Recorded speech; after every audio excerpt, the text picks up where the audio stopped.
During my childhood, my family had a custom of spending a weekend in October in northern Michigan. Our Uncle Jim used to own a 4-acre property there, and the house could accommodate a large number of people with 5 bedrooms and 3 bathrooms.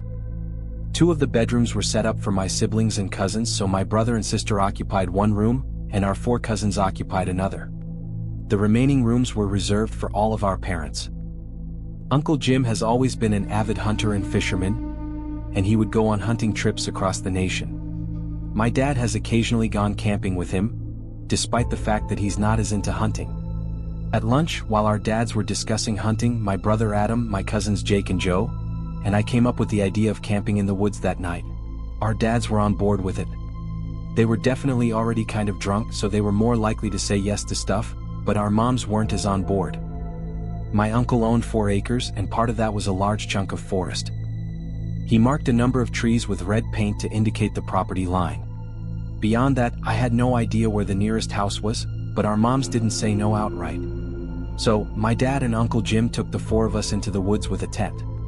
My sister, cousins, and the other girls weren't involved. It was just the boys. When Joey, the youngest, complained that it was too far, they started laughing. That's how our dads are when they're together, especially when they're drinking. They love to mess with us as kids. Speaking of ages, I was the oldest at the time, about 13. Adam and Jake were about 10 and Joe was about 9. We went past the property line because there was a small clearing in the woods with a bunch of soft, green, mossy-looking stuff. It was a really large tent that could accommodate 4 people, especially children. After it was set up, we put our sleeping bags inside. We did this during the day because it was obviously much easier than doing it at night. After all that, we returned home and played games outside until dinner time, at which point our moms once again voiced their disapproval of the idea. My uncle, who referred to the mossy area as deer beds, insisted it was an ideal campsite and that he had used it before. Later that night, our dads led us back into the woods to the tent. We all had flashlights and extra blankets because it was cold at night. I also brought a deck of Uno cards for us to play. After we settled into the tent, my dad and Uncle Jim returned to the house, leaving us suddenly alone in the woods. To be honest, we weren't as close to the house as you might think. Our tent was illuminated by our flashlights arranged in a circle, and we were all having a great time, until we heard a scream in the distance that sounded like a girl's scream. We all fell silent and stared at each other with the same expressions, until I remembered that foxes' screams sound like a woman's scream. I saw how freaked out Joe was, so I told everyone that, and my statement calmed them down. We continued playing Uno for about 30 minutes. It's a great way to kill time. Then, suddenly we heard the scream again. We all fell silent, even though I was terrified. Joe looked like he was about to cry, so I told everyone to turn off their flashlights. We crawled into our individual sleeping bags and sat in the darkness. None of us had the courage to run back to the house because we were afraid of being chased, and making noise might draw attention to whatever was out there. At that point, I was winning every single round of Uno, and no one had mentioned the scream again. It was probably out of all our minds, until it happened again. This time it sounded much more human. We whispered to each other, trying to convince ourselves it might still be a fox. But then we heard very fast footsteps crunching the leaves, approaching the tent. Then they stopped. An ear-piercing, gut-wrenching scream, one that sounded like a girl or a woman, came from right outside the tent. The tent began to shake violently. Jake and Joe were screaming in fear, while my brother and I were yelling questions like, "Who is that? And what do we do?"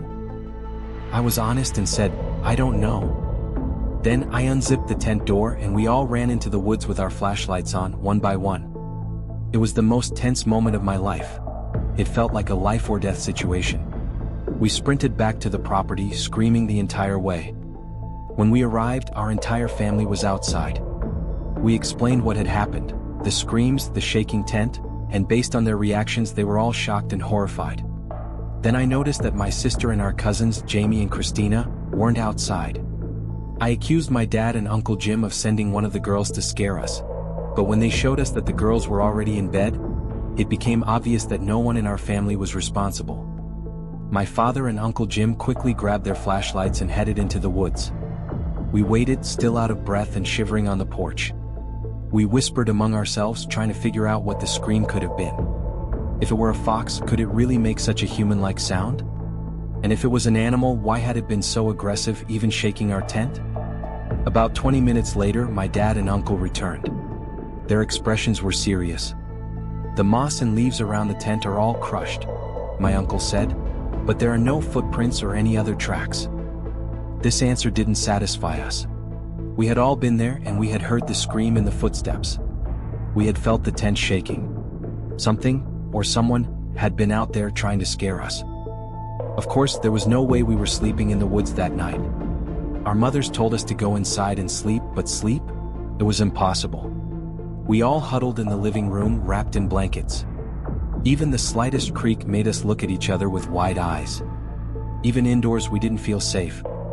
In the morning, as the sun rose, everything seemed a little more normal.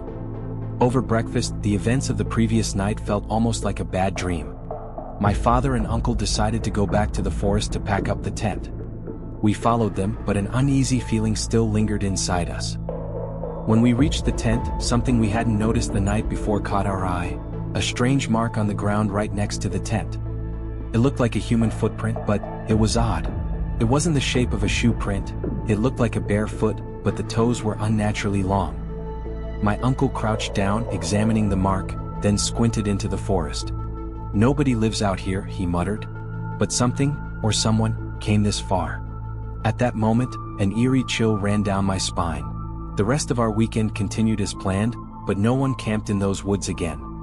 Years passed, but the fear we felt that night is still fresh in my memory. Whose scream was that? What shook the tent? Whose footprints were those? We never found out. But one thing is certain: I never dared to be alone in the forest again.